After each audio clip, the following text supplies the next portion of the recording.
अच्छा, मैं जरा एक ग्रामर लिख दूं, फिर मैं आपको समझाता हूँ।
तो मैंने एक ग्रामर लिखी है, मैं इसके रूल्स आपको एक्सप्लेन करता हूँ, एक मिनट रुक जाइए।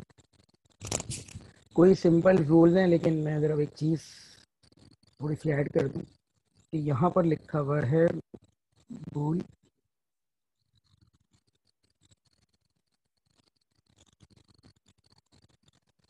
ठीक है। अब मैं बाकी रूल्स भी लिख देता हूँ यहाँ पर। अगर ये रूल आएगा तो कोई फर्क नहीं पड़ता।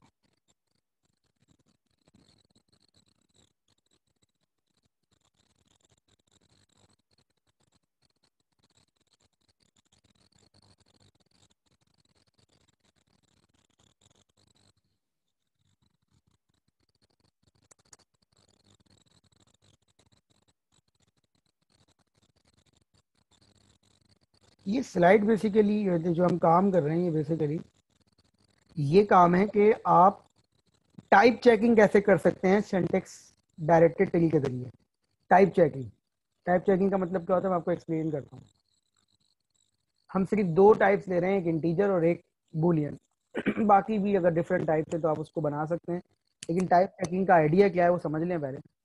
टाइप चेकिंग का आइडिया ये है कि फर्ज करें मैं आपको एक एक्सप्रेशन देता हूँ 2 + 2 + 3, तो इसकी जो टाइप रिटर्न होगी वो इंटीजर होगी। ऐसा ही है, हम आंसर की बात नहीं कर रहे हैं यहाँ पर, हम किसकी बात कर रहे हैं कि इस एक्सप्रेशन की जो टाइप रिटर्न होगी वो क्या होगी, integer. Are you getting a point? Return type, ठीक है ना। इसी तरीके से अगर मैं ये बोलूं तो इसकी जो टाइप रिटर्न होगी वो क्या होगी, बूलियन। सही है। इसकी जो टाइप रिटर्न होगी बूलियन होगी। अगर फर्ज करें मैं आपको ये दे दूं कि 5 + 7 और ब्रैकेट लगा दिया और यहाँ कह दिया कि बताएं is equal to double equal to 11 + 1, तो इसकी ओवरऑल टाइप जो रिटर्न होगी वो बूलियन होगी, ठीक है। अब वो फॉल्स होगी ट्रू होगी ये हमारा मसला नहीं है, ठीक है। हमारा मसला क्या है कि इसकी ओवरऑल टाइप जो रिटर्न होगी वो ट्रू होगी या फॉल्स होगी। बात ये नहीं होगी बात ये होगी कि वो बूलियन होगी। बूलियन में फॉल्स भी आ सकता है, ट्रू भी आ सकता है। आइडिया हो गया आपको मेरी बात का? ठीक है, अब हमने ये कुछ रूल लिखे हुए हैं। पहला रूल है ई ड्राइव ई प्लस ई, दूसरा रूल है E drive E double equal to E, तीसरा रूल है ई ड्राइव ब्रैकेट ई, चौथा नम, पांचवा ट्रू, छठा फॉल्स। अब हमने खुद से इनको टाइप असाइन की हैं, हमने खुद से इनको टाइप असाइन किए हैं। और पहले हम आपको रूल समझा देते हैं सारी, ताकि आपको रूल समझ में आने प्रॉब्लम नहीं होगी। ये देखें, ई ड्राइव फॉल्स, इसकी टाइप हमने बूलियन असाइन कर दी, ऐसा ही है ना? इसकी टाइप क्या होती है? बूलियन। इसी तरीके से ई ड्राइव ट्रू, इसकी type boolean. E drive num, इसकी type integer. E drive left parenthesis E, इसकी टाइप से कोई फर्क नहीं पड़ेगा। मतलब अगर ये रूल कहीं पर आ रहा है, देखें, अगर ये रूल कहीं ड्राइव हो रहा है कि ब्रैकेट लग जाए ई को, तो इससे, इस ऑपरेशन से टाइप पे कोई फर्क नहीं पड़ता। जो ई की टाइप होगी वही इसको असाइन हो जाएगी। Are you getting my point? इस ऑपरेशन से टाइप पे कोई फर्क नहीं पड़ता, जो ई की टाइप होगी वही इसको असाइन कर दो। तो देखो E type is equal to E type. Is it clear? इसी तरीके से आगे बढ़े, अब ये वाला रूल देख लें और ये वाला देख लें। तो ये कह रहा है इक्वल टू, हमें पता है इसकी टाइप क्या रिटर्न होनी चाहिए? बूलियन। लेकिन इसके लिए एक चीज बड़ी इंपॉर्टेंट है। अगर यहाँ लिखा हुआ बूलियन और यहाँ लिखा हुआ फर्ज करें ट्रू, और यहाँ लिखा हुआ 4, तो ये चीज सही नहीं है। सही कह रहा हूं गलत? एक बूलियन टाइप एक इंटीजर टाइप से कंपेयर नहीं हो सकती। हमेशा दो दो बूलियन टाइप कंपेयर होती हैं या दो इंटीजर टाइप कंपेयर होती हैं। हम फ्लोट व्लोट की बात नहीं कर रहे, हम सिर्फ दो पे रख रहे हैं अपने आप को। तो इसका मतलब है, अगर यहाँ कोई चीज लिखी हुई है और यहाँ कोई चीज लिखी हुई है, ये 2 और 4, इनकी टाइप सेम होनी चाहिए तब ये कंपेयर हो सकते हैं। ऐसा ही है, इनकी टाइप सेम होनी चाहिए तब ये कंपेयर होता है। अगर यहाँ लिखा हुआ है ट्रू और यहाँ लिखा हुआ है, तो भी ये कंपेयर हो सकते हैं। लेकिन एक टाइप बूलियन है और एक टाइप इंटीजर है, तो ये कंपेयर नहीं हो सकते। तो देखें, हम अगर इस रूल को डायरेक्ट टाइप एसोसिएट कर देते बूलियन, तो ये गलत हो जाता। तो पहले हम क्या कर रहे हैं, हम दोनों की तरफ की टाइप चेक कर रहे हैं कि अगर दोनों की टाइप बराबर है, अगर दोनों की टाइप बराबर है, फिर चाहे वो इंटीजर हो या बूलियन हो, इंटीजर या बूलियन, तो ओवरऑल टाइप इस एक्सप्रेशन की क्या होगी? बूलियन। अदरवाइज अगर ये दोनों टाइप बराबर नहीं है तो एरर आ जाएगा, मतलब एंड लॉजिक ट्रू नहीं होगी, तो एल्स में क्या चले जाएगा? एरर चले जाएगा। Is it clear to all of you? इसको हम डायरेक्ट क्यों नहीं टाइप असाइन कर रहे? क्योंकि हमें पता है कि दोनों टाइप हो सकता है बराबर ना हो। Is it clear? इसी तरीके से ऊपर की बात कर लें, ऊपर देखिए प्लस है, हमें पता है कि इस एक्सप्रेशन की टाइप होती है इंटीजर, क्योंकि हम इंटीजर को प्लस कर रहे हैं। लेकिन हम मेक श्योर कर रहे हैं कि दो चीजें जो आपस में प्लस हो रही हैं उनकी टाइप बराबर हो, और मेक श्योर कर लेंगे इंटीजर हो। मेक श्योर कर लेंगे टाइप बराबर हो और मेक श्योर कर लेंगे इंटीजर हो। यहाँ बूलियन की बात नहीं हो रही, दो बूलियन आपस में ऐड नहीं हो सकते। ठीक है, बूलियन अगर 1 1 0 है तो हो जाएगा, लेकिन अगर बूलियन ट्रू या फॉल्स है तो वो आपस में ऐड नहीं हो सकते। तो अगर प्लस है तो इन दोनों को वेरीफाई करें कि दोनों तरफ टाइप बराबर है, और फिर कोई एक टाइप को देख लें कि वो इंटीजर है। अगर ऐसा है तो ओवरऑल टाइप इंटीजर है, अदरवाइज क्या? एरर है। अब हम एक्सप्रेशन ले लेते हैं, हम एक एक्सप्रेशन ले लेते हैं। हमने एक्सप्रेशन क्या ली है? हम एक एक्सप्रेशन ले रहे हैं 2 + 3, मतलब कोई भी एक्सप्रेशन ले लेते हैं। हमने ले ली 12, मतलब 1 + 2, और ब्रैकेट लगा दिया, और इसको कह दिया कि भाई ये बराबर है 9। हमें पता है कि इसका रिजल्ट तो आएगा फॉल्स, लेकिन हमें इसकी टाइप रिटर्न करवानी है। तो टाइप रिटर्न का मतलब ये है कि हम टाइप ही रिटर्न करेंगे। तो सबसे पहले हम इसको बनाने की कोशिश करते हैं। तो हमने कहा कि भाई हमें ई से राइट साइड पे क्या चाहिए? Double equal to. तो हमने ई से बोला कि तुम जो ड्राइंग करोगे वो डिजाइन करोगे, सबसे पहले तुम ई प्लस ई कर दो।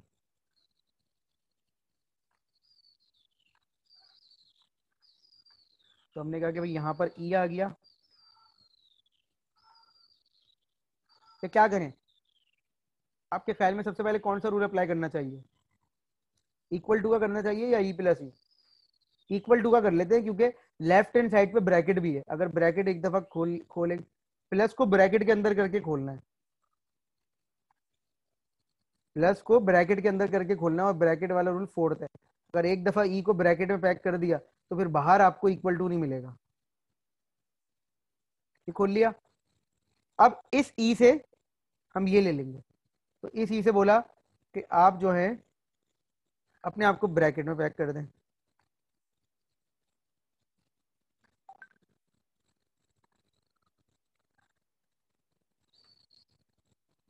ये जो है पैरेंथेसिस है, तो हमें पता है पैरेंथेसिस टर्मिनल होता है, हमने इसको यहाँ टर्मिनल दे दिया, इसको ई बोल दिया और इसको क्या बोल दिया, राइट पैरेंथेसिस।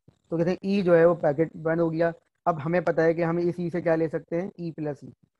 सिर्फ ई ही चल रहा है तो हमें प्रॉब्लम नहीं है, तो हमने इस ई से क्या ले लिया, ई प्लस ई।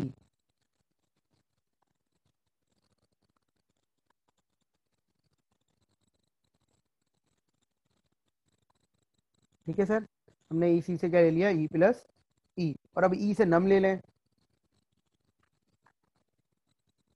और नम से नंबर बन जाएगा हमारा। ठीक है, तो ई से हमारा नम यहाँ पर आ गया, नम यहाँ पर आ गया, इसको थोड़ा सा ऊपर कर लेते हैं, तो ये नम हो गया। और नम से हमारा क्या बन गया, जो भी हमारा नंबर है, तो हमारा ये नंबर हो गया 1 और ये क्या हो गया 2। ठीक है भाई, ये हो गया। इसी तरीके से इस ई से क्या ले लें हम, नम ले लें डायरेक्ट। ई प्लस ई पहले इसलिए नहीं किया बेटा कि अगर ई प्लस ई पहले करते तो हमें ब्रैकेट कहाँ से मिलता, हमें प्लस के बाहर ब्रैकेट चाहिए। अगर हम ई प्लस ई पहले खोल देते तो हमें ब्रैकेट नहीं मिलता, हमें प्लस को ब्रैकेट के अंदर लेना है। और अगर हम पहले ई से ब्रैकेट खोल देते तो हमें बाहर इक्वल टू नहीं मिलता, तो हमने इक्वल टू पहले ले लिया क्योंकि हमें ब्रैकेट के अंदर चाहिए। अगर हम पहले खोल देते तो ये प्रॉब्लम हो जाती। ये नम हो गया हमारा। ठीक है, और ये नम क्या है हमारा 9। अब हम इस पर अप्लाई करके देख लेते हैं। सही है भाई, तो आइडिया समझ में आ गया आपको। हमें टाइप चाहिए, हमें फालतू चीज़ें नहीं चाहिए, हमें टाइप चाहिए। तो हम इस पर टाइप चेकिंग करते हैं और जो रूल आएगा उसके कॉरस्पॉन्डिंग एक्शन परफॉर्म करते रहेंगे। तो हम ऊपर से नीचे जाते हैं, ये देखें हमने ये ड्राइव किया, हमें कोई प्रोडक्शन रूल नहीं मिला, अभी कोई रिडक्शन नहीं हो रही। यहाँ पर हमें मिल गया नम इज रिड्यूस टू ई। तो ये कह रहा है कि अगर नम रिड्यूस हो ई के तो आप ई को कौन सी टाइप दे देंगे, इंटीजर। तो इस ई को जो टाइप असाइन की गई वो इंटीजर की गई। Is it clear, is it clear. Num is reduce to E, तो नम की वजह से इसी को क्या टाइप असाइन की गई, इंटीजर। अब वापस जा रहे हैं, ई प्लस कोई टाइप नहीं है, कोई टाइप नहीं है। अब इस ई को क्या टाइप असाइन कर, नम इज रिड्यूस टू ई, तो नम की वजह से इसको भी क्या टाइप असाइन कर दी, इंटीजर।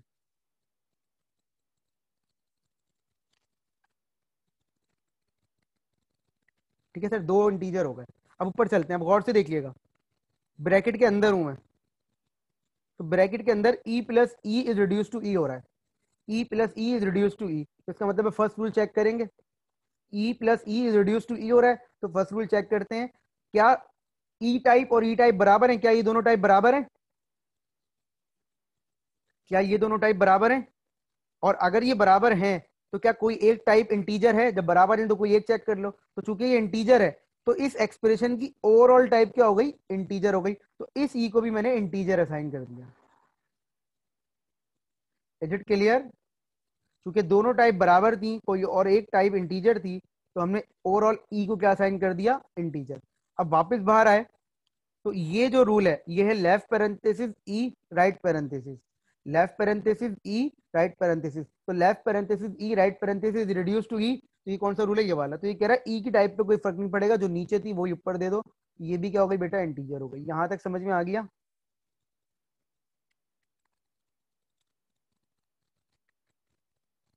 क्लियर, यहां तक क्लियर है। अब ये ऊपर गए, वापस नीचे आए, ये वापस नीचे आए, ये वापस नीचे आए, and num is reduce to again E. तो इस ई को भी हमने क्या टाइप असाइन कर दी, इंटीजर, जस्ट बिकॉज ऑफ नम।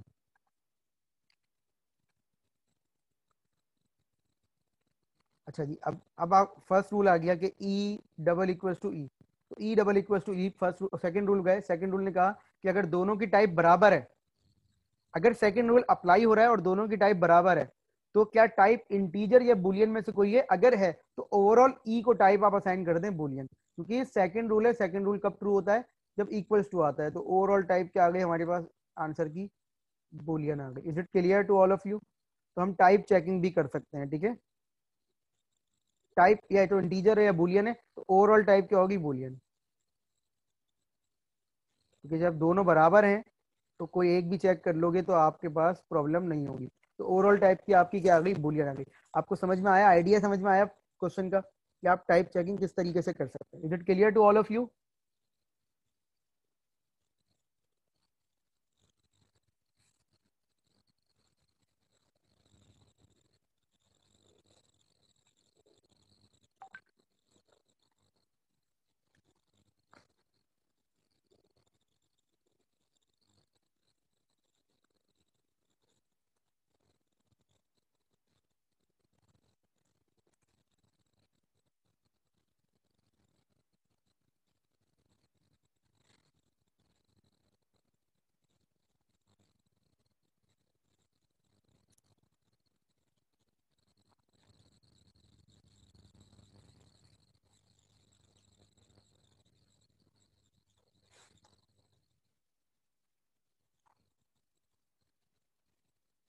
कोई सवाल है यहाँ तक?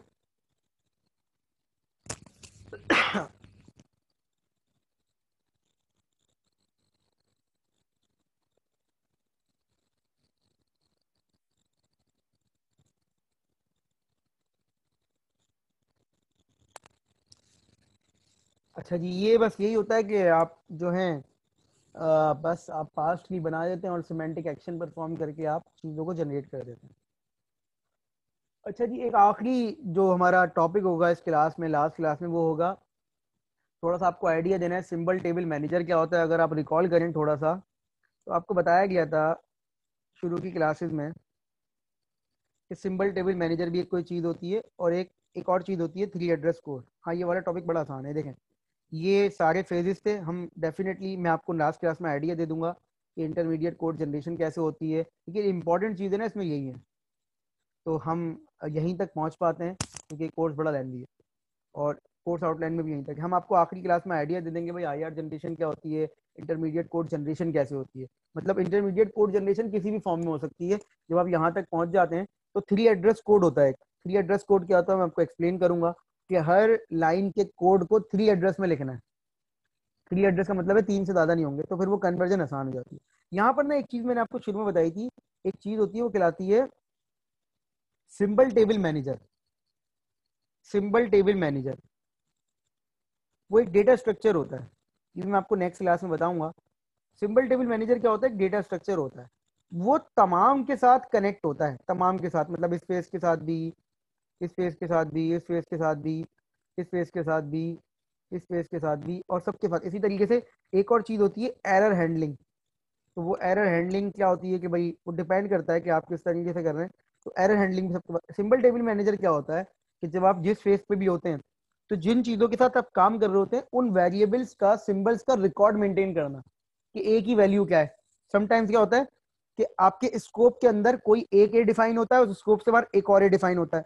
किसी फंक्शन के अंदर ए की वैल्यू कुछ और चल रही है, फंक्शन के बाहर ए की वैल्यू कुछ और चल रही है। तो सिंबल टेबल मैनेजर ओवरऑल चीजों का रिकॉर्ड रखता है कि इस वक्त किस सिंबल की वैल्यू क्या है। फर्ज करें मैं कोड की 98 लाइन पर हूँ, 98 लाइन में भी एक ए है, सेकंड लाइन में भी एक ए है, 20th लाइन में भी एक, लेकिन 98 लाइन पे ए की वैल्यू क्या होगी? तो सिंबल टेबल मैनेजर चीजों के रिकॉर्ड को अपडेट करते हुए चल रहा होता है। Are you getting my point? मैं आपको इसकी एक दो एग्जांपल करवाऊंगा, उससे हमें प्रॉब्लम नहीं होती कि इस वक्त हमारा एक है। अब आपको पता है ना स्कोप क्या होते हैं, कि एक स्कोप के अंदर कुछ और ए डिफाइन है, एक स्कोप के अंदर कुछ और ए के डिफाइन है, तो वो भी एक प्रॉब्लम होती है। तो उससे हमें थोड़ा सा आइडिया होता है। सिंबल टेबल हम आखिरी क्लास में क्या करेंगे? हम आखिरी क्लास में सिंटैक्स डायरेक्टेड ट्री के जरिए थ्री एड्रेस कोड बनाएंगे। सिंटैक्स डायरेक्टेड ट्री के जरिए थ्री एड्रेस कोड बनाएंगे, और फिर हम देखेंगे सिंबल टेबल मैनेजर क्या करता है। तो ये हमारे दो काम होंगे, और उसके बाद जो भी आपने पूछना होगा वो हम डिस्कशन कर लेंगे। ये हमारी चीज है, ठीक है? तो आई होप कि यहाँ तक हमें जो भी चीजें हैं वो थोड़ी बहुत समझ में आ गई होंगी। बाकी तो समझ में वही आती है जितनी आपको आती है, तो आप उसको रिकॉर्डिंग वगैरह देखेंगे तो आपको चीजें क्लियर हो जाएंगी, ठीक है? देखें, एक ग्रामर है वो इस तरह से लिखी है, ई ड्राइव। अब मैं बीच में कहीं पर हूँ, ठीक है? मैं कंप्लीट नहीं कर रहा, मैं सेंटर में कहीं पे हूँ। मैं पहले मैं बात कर लूँ। हाँ, तो इश्यू तो आएगा ना, एक हफ्ते से ज़्यादा का टाइम हो गया। जब लास्ट मोमेंट पे करेंगे तो इशू आएगा। अगर पहले से कर रहे होते और पहले से टीचर से पूछते रहते दूसरे तीसरे दिन, तो टीचर भी बता देता, ठीक है? अब देखें, फर्ज करें इस तरह से आप कहीं खड़े में E A dot B plus T, और इसी तरीके से आप यहाँ खड़े हुए ए पे, और यहाँ आप खड़े हुए डॉट बी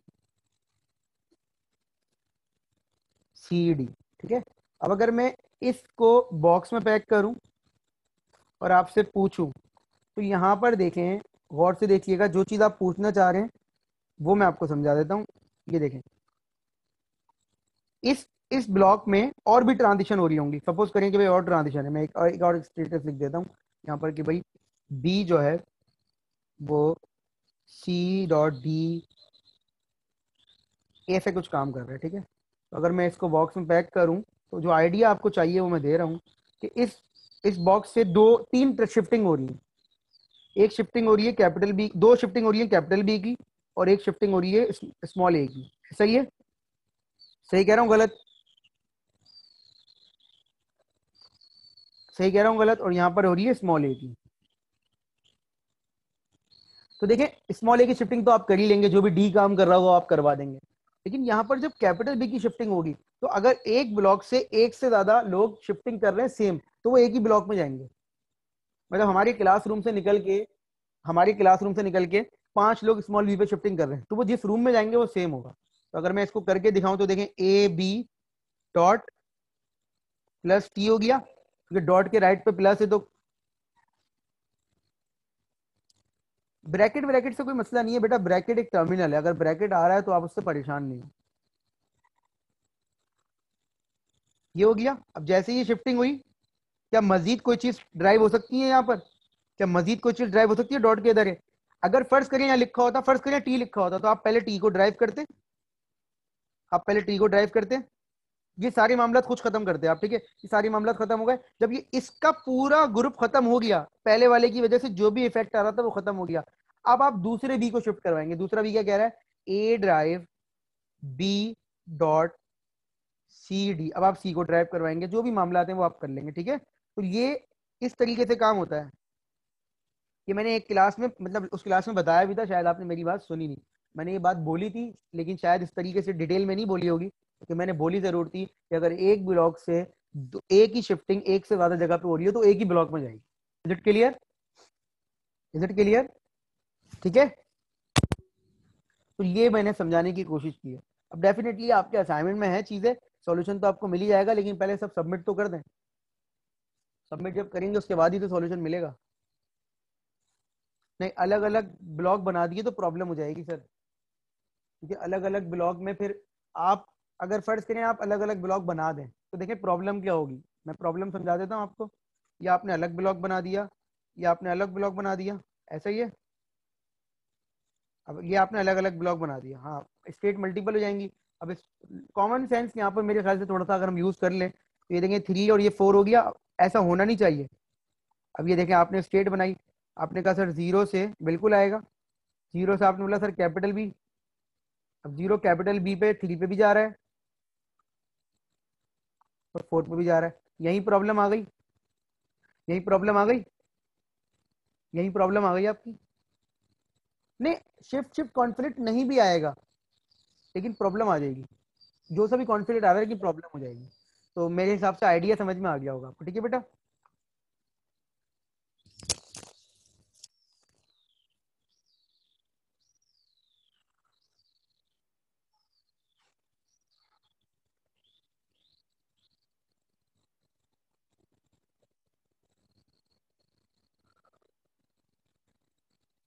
ठीक है, तो मेरे हिसाब से ये आइडिया समझ में आ गया आपको। अब मैं सिर्फ अटेंडेंस ले लेता हूँ, फिर आपका क्विज स्टार्ट हो जाएगा। ठीक है, आपका लास्ट क्विज है, टाइम थोड़ा मैं ज़्यादा दे दूंगा, लेकिन अटेंडेंस लेके क्विज स्टार्ट कर देते हैं। एक और क्वेश्चन है, जी फरमाइए। तो भाई रीसबमिट कर दें, कोई मसला नहीं है। क्या कह रहे हैं तलहा, क्या कह रहे हैं?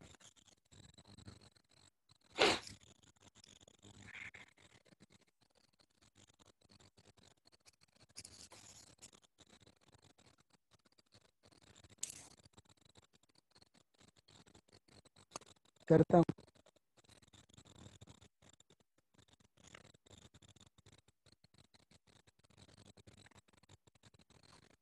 देखो हो गया होगा काम।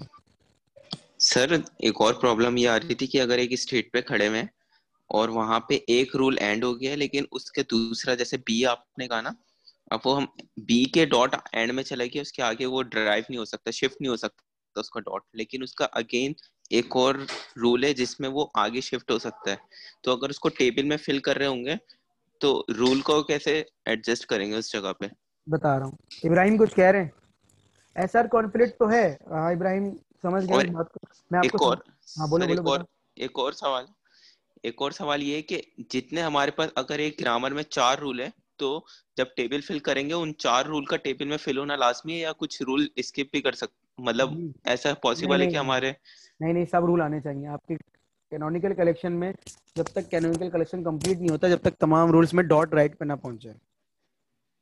जी, ये प्रॉब्लम आ रही है। अब वो एक में दो, मतलब एक ड्राइव भी हो सकता है रूल, और एक में वो मैं एंड आपको तक समझा पहुंच रहा गया हूँ, मैं आपको दो चीजें हैं बेटा। एसआर कॉन्फ्लिक्ट में दो चीजें, इब्राहिम आप भी सुनिएगा। एसआर कॉन्फ्लिक्ट में दो चीजें हैं, देखें। इस चीज को मैं समझता हूँ कि कुछ चीजें ना हमें हमें अगर ना भी बताई जाए, जब हम क्वेश्चन सॉल्व कर रहे होंगे खुद से, तो हमें खुद समझ में आ जाएंगी। जैसे अभी आपको समझ में आए, देखें एक मैं आपको चीज बताता हूँ। ये लिखा हुआ है समथिंग डॉट, क्लियर, इसमें एक रूल आ गया। नीचे एक रूल लिखा हुआ है ए ड्राइव। पहले मेरी पूरी बात सुन लीजिएगा, मुझे पता है कि आपने क्या पूछा है, लेकिन पहले मेरी बात सुन लीजिएगा, ठीक है। ऐसा कुछ लिखा हुआ है। तो अब अगर मैं इस चीज को समझूं, तो इस चीज के हिसाब से एक रूल है इसके अंदर और एक शिफ्टिंग हो रही है। एक रूल, एक शिफ्टिंग हो रही है। शिफ्टिंग किस चीज की हो रही है सर? इसकी हो रही है बी की, शिफ्टिंग हो रही है बी की। बी को मैं टर्मिनल कह सकता हूं, बी को मैं टर्मिनल कह सकता हूं क्या? बी को मैं टर्मिनल कह सकता हूं? ठीक है, तो इसका मतलब है रूल और टर्मिनल। अब अगर मैं इसको टेबल में लिखूं, अब अगर मैं इसको टेबल में लिखूं, तो टेबल में लिखने से क्या होगा, ये गौर से देखिएगा। ये मैंने टेबल बनाया और ये स्टेट का नाम कुछ भी दे देते हैं हम। फर्ज करें हमारी स्टेट का नाम है 3। अब इसमें ये बी कहीं लिखा हुआ होगा, गौर से देखिएगा। तो अगर मैं एल आर जीरो पार्सर कर रहा हूं, एल आर जीरो पार्सर, मैंने पिछली कल क्लास में बहुत इंपॉर्टेंट बात बताई थी आपको कि जरूरी नहीं है कि अगर एल आर जीरो नहीं बना तो एस एल आर वन ना बने। ये बात मैंने आपको कल कही थी कि हो सकता है एल आर वन ना बने लेकिन एस एल आर वन बन जाए, ठीक है। प्रॉब्लम जरूरी नहीं है, लेकिन हो सकता है बन जाए, हो सकता है ना बने। तो देखिए आपने ये रूल लिखा सब में, R3 R3 R3 आपने सब जगह लिख दिया, रूल है। और आप जब यहाँ शिफ्टिंग करेंगे तो आप यहाँ लिखेंगे, फर्स्ट करें आपने लिखा S5, ठीक है। तो ये LR1 की बात हो रही है। किसकी बात हो रही है? LR1 की। इसमें तो कॉन्फ्लिक्ट आएगा ही आएगा जब एक स्टेट में रूल हो और शिफ्टिंग भी हो रही हो। ये बात समझ में आ गई सबके? ये बात समझ में आ गई सबके कि एक रूल में, एक स्टेट में रूल भी हो और कॉन्फ्लिक्ट भी हो, शिफ्ट भी हो रहा। लेकिन अगर फर्ज करें मैं SLR1 कर रहा हूं, तो SLR1 क्या कहता है कि आप सब में नहीं लिखते रूल। आपने शिफ्टिंग लिखी, बी की शिफ्टिंग लिखी आपने S5, ये देखें S5। हो सकता है इस रूल के इस रूल के फॉलोअर में बी आता ही ना हो सकता है इस रूल के फॉलोअर में बी आता ही ना हो। जब इस रूल के फॉलोअर में बी आता ही नहीं है, तो ये रूल बी के अंदर तो नहीं आएगा। समझ गए? जब इस रूल के फॉलोअर में बी आता ही नहीं है, तो ये रूल बी के अंडर में तो नहीं आएगा। याद है ना ये बात? तो इसका मतलब है कॉन्फ्लिक्ट बच जाएगा। तो हो सकता है LR1 ना बन रहा हो, SLR1 बन जाए। मैंने सवाल भी आपको ऐसे ही दिए ताकि आपकी प्रैक्टिस हो।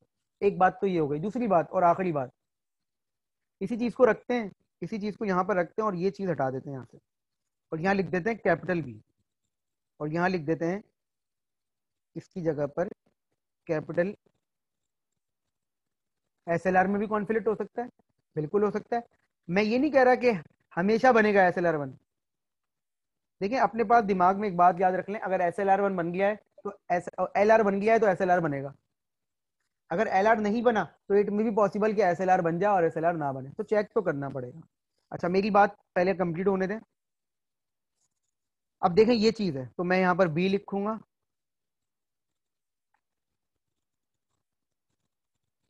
अब ये देखिएगा, अकॉर्डिंग टू द ग्रामर मुझे सब में स्टेट 3 के अंदर रूल 3 लिखना है। मैंने रूल 3 लिख दिया, रूल 3 लिख दिया और रूल 3 लिख दिया। ये रूल 3 तमाम टर्मिनल के अंदर आता है। जो रूल्स होते हैं वो टर्मिनल के अंदर आते हैं ना, जो रूल्स होते हैं वो टर्मिनल के अंदर आते हैं। सही कह रहा हूं गलत? जो रूल्स होते हैं वो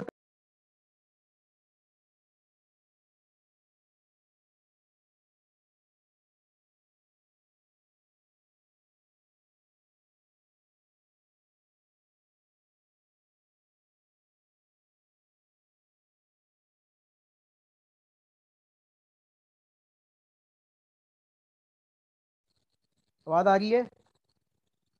सही पे आवाज आ रही है सबको? तो देखिए जो रूल्स होते हैं ना, रूल्स वो टर्मिनल के अंदर आते हैं।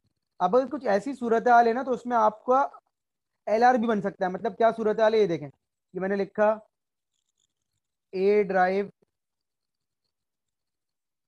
B dot, B drive C dot B. अब इसमें एक रूल है और एक शिफ्टिंग हो रही है, लेकिन शिफ्टिंग किस चीज पे हो रही है बेटा? शिफ्टिंग हो रही है वेरिएबल पे। किस पे हो रही है? वेरिएबल पे। जब मैं इसको बनाऊंगा तो देखें इसमें कॉन्फ्लिक्ट क्यों नहीं आएगा, हालांकि इसमें शिफ्टिंग भी है रूल भी है, लेकिन शिफ्टिंग किस चीज पे हो रही है, शिफ्टिंग किस चीज पे हो रही है बेटा, शिफ्टिंग हो रही है हमारी वेरिएबल पे। तो ये देखें अगर मैं यहाँ लिखूं स्टेट 3, तो मुझे फर्ज करिए ए है, बी है और सी है, और यहाँ डेफिनेटली आगे लिखा होगा कैपिटल ए और कैपिटल बी। तो देखें रूल मेरा सब में आ जाएगा, रूल फर्ज करिए रूल 2 है, तो रूल 2 इसमें भी आ गया, इसमें भी आ गया, इसमें भी आ गया, लेकिन शिफ्टिंग हो रही है हमारी किस पे, कैपिटल बी पे, तो 6 स्टेट पे चला गया। तो देखें अगर वेरिएबल पे शिफ्टिंग हो रही हो तो उससे कॉन्फ्लिक्ट नहीं आता, शिफ्टिंग भी टर्मिनल पे होनी चाहिए तो कॉन्फ्लिक्ट आता है। Is it clear to all of you? ठीक है, तो ये भी हो सकता है ऐसा हो रहा हो। तो अगर वेरिएबल पे शिफ्टिंग हो रही हो तो कॉन्फ्लिक्ट नहीं आता, टर्मिनल पे हो रही हो तो कॉन्फ्लिक्ट आता है। ठीक है, तो शिफ्टिंग अगर वेरिएबल पे हो रही हो तो आपको प्रॉब्लम नहीं हो सकती, लेकिन अगर टर्मिनल पे हो रही होगी तो प्रॉब्लम होगी। Is it clear to all of you? ठीक है, सबको समझ में आ गई मेरी बात? ये बात समझ में आ गई सबको? ठीक है, तो मतलब ये मैं अटेंडेंस ले लेता हूँ। और टाइम कितना रहता है, कोई आइडिया है किसी को कितना टाइम रहता है मीटिंग का? मेरे पास लिखा हुआ नहीं आ रहा। 5 मिनट, चले अटेंडेंस हो जाए।